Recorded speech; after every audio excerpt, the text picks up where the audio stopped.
നമസ്കാരം, ഞാൻ മനോജ് നെടിയാക്കൽ. പുതിയൊരു വീഡിയോയിലേക്ക് എല്ലാവർക്കും സ്വാഗതം. കൊക്കോയ്ക്ക് വൻ ഡിമാൻഡ്. സംസ്ഥാനത്ത് കൃഷി വ്യാപിപ്പിക്കുന്നു.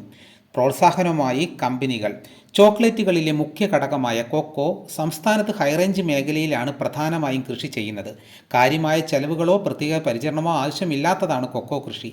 എന്നാൽ ഇറക്കുമതി വർദ്ധിച്ചതോടെ വിലയിടിവ് ഉണ്ടായതും രോഗബാധയെ തുടർന്ന് കൊക്കോ ചെടികൾ നശിക്കാൻ തുടങ്ങിയതും ഒരു കാലത്ത് വ്യാപകമായിരുന്ന കൊക്കോ കൃഷിയിൽ നിന്നും കർഷകരെ പിന്നോട്ട് വലിച്ചിരുന്നു. എന്നാൽ ഇപ്പോൾ കൊക്കോ കർഷകർക്ക് വലിയ പ്രോത്സാഹനം നൽകുന്ന നടപടിയുമായി എത്തിയിരിക്കുകയാണ് കാഡ്ബറി ചോക്ലേറ്റിൻ്റെ നിർമ്മാതാക്കളായ മോണ്ടലേസ് ഇൻ്റർനാഷണൽ. ആഫ്രിക്കയിൽ നിന്ന് കൊക്കോ ഇറക്കുമതിയിൽ വലിയ കുറവ് വന്നതോടെ തെക്കേ ഇന്ത്യയിലും വടക്ക് കിഴക്കൻ സംസ്ഥാനങ്ങളിലും കൃഷി വ്യാപിപ്പിക്കാനുള്ള പദ്ധതിയിലാണ് ഇവർ. Central plantation crops research institute, Kerala agriculture university തുടങ്ങിയവയുമായി സഹകരിച്ച് കൊക്കോ തൈകൾ ലഭ്യമാക്കാനുള്ള ധാരണയിലെത്തിയിരിക്കുകയാണ് Mondelez India foods private limited. വർഷം 75,000 ടൺ കൊക്കോ മോണ്ടലൈസിന് ആവശ്യമുണ്ടെങ്കിലും 10,000 ടൺ കൊക്കോ മാത്രമാണ് അവർക്ക് രാജ്യത്തു നിന്നും ലഭിക്കുന്നത്.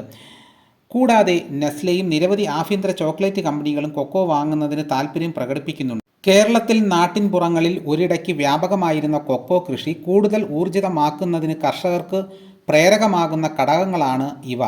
വില ഉയർന്നേക്കും. ശരിയായ ജലസേചനം, പരിപാലനം, വളപ്രയോഗം തുടങ്ങിയവ സംബന്ധിച്ച് കർഷകർക്ക് അവബോധം നൽകുന്നതിനും പ്രാധാന്യം നൽകുന്നുണ്ട്. പ്രധാന വിളയായി കൃഷി ചെയ്യുന്ന ആന്ധ്രാപ്രദേശിലാണ് ഇന്ത്യയിൽ പ്രധാനമായും കൊക്കോ ഉൽപ്പാദനം നടക്കുന്നത്.